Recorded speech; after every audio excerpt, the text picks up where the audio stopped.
شوم أنسيام اللي هو شم النسيم.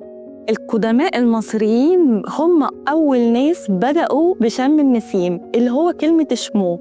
شمو دي كانت عند القدماء المصريين يعني موسم الحصاد، كانوا بيحددوا بداية السنة الزراعية من يوم موسم الحصاد ده، وهو اليوم اللي بيبدأ فيه الدفء وحياة الزرع من جديد بعد الشتاء اللي بيخلي الزرع دبلان وما بيخليش فيه خضار.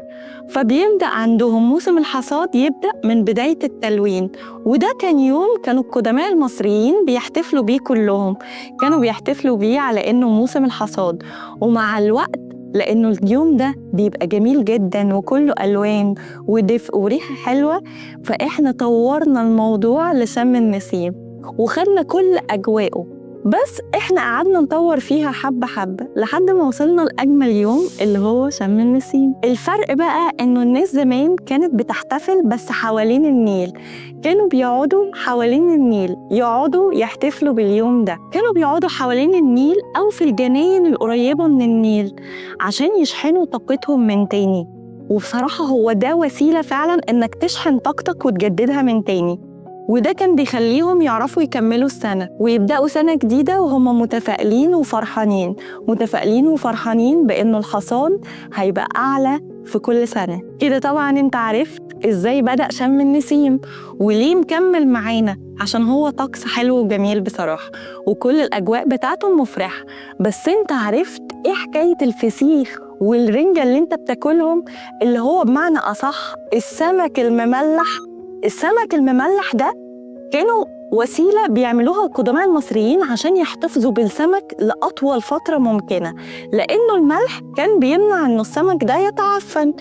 فاحنا خدنا الطقس ده وعملناه، بس عملناه برنجة وفسيخ، ما احنا مصريين يعني لازم نجود، احنا لازم نحط التاتش بتاعنا.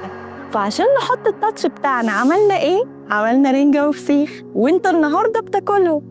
بس دي أصلاً حكاية من أجدادك القدماء المصريين، كانوا بيعملوها عشان يحتفظوا بالسمك لأطول فترة ممكنة.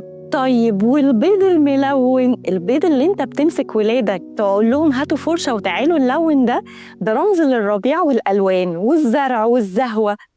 ده احنا بقى اللي حطينا التاتش بتاعنا وعملناه. بس بصراحة هي بتفرح كل الأطفال، كانت بتفرحني أنا شخصياً وبتخلينا نحس بالألوان والطبيعة بجد وباليوم اللي احنا بنحتفل بيه وبالفرحة اللي بنحسها. طب والبصل الأخضر، بص هو احنا ما حطيناش التاتش بتاعنا في البصل الأخضر ولا هو رمز الحاجة، بس هو كان عندهم رمز القوة، لأنه هو أصلاً البصل الأخضر ليه فوائد كتير جداً، وكانوا بيدخلوه في أي حاجة كده زي بيومي فؤاد لما تلاقيه طالع لك في كل المسلسلات.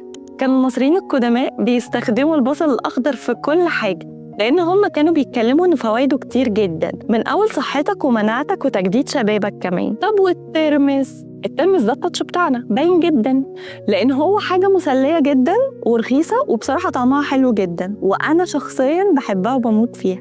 فاحنا نروح الجناين نبهدلها ازاي؟ بالترمس طبعاً، باينة، نروح واخدين شوية ترمس نبهدل بيه الدنيا ونرجع. بس أنا عايزة أقولك على حاجة عشان نحط التاتش بتاعنا كمصريين. زمان إحنا كنا كلنا بنتجمع في شم النسيم ولازم نحتفل ونفتكر قد إيه إحنا لمتنا دي حلوة مع بعض وإن إحنا مبسوطين، مش نصور طبق الفسيخ ونقول بون أبيتي ونبقى فرحانين بس بالصورة اللي إحنا نزلناها على الانستجرام. إحنا المفروض نبقى فرحانين بلمتنا الحلوة وبالأجواء الحلوة الدافية اللي إحنا بنبدأ بيها موسم الحصاد اللي هو شمو أو شوم النسيم. فلازم نقعد كلنا منسجمين وكلنا ملمومين في عيلتنا الحلوة الدافية اللي بتخلينا نحتفل كل يوم، مش بس في شم النسيم. شم النسيم بس بيرجع لنا الألوان، لكن الأجواء الدافية دي بتاعتك أنت ولازم ترجعها لنفسك أنت، وممنوع، فاهم؟ ممنوع ما تعمليش لايك واشتراك وشير وكتير. وبس كده، باي باي.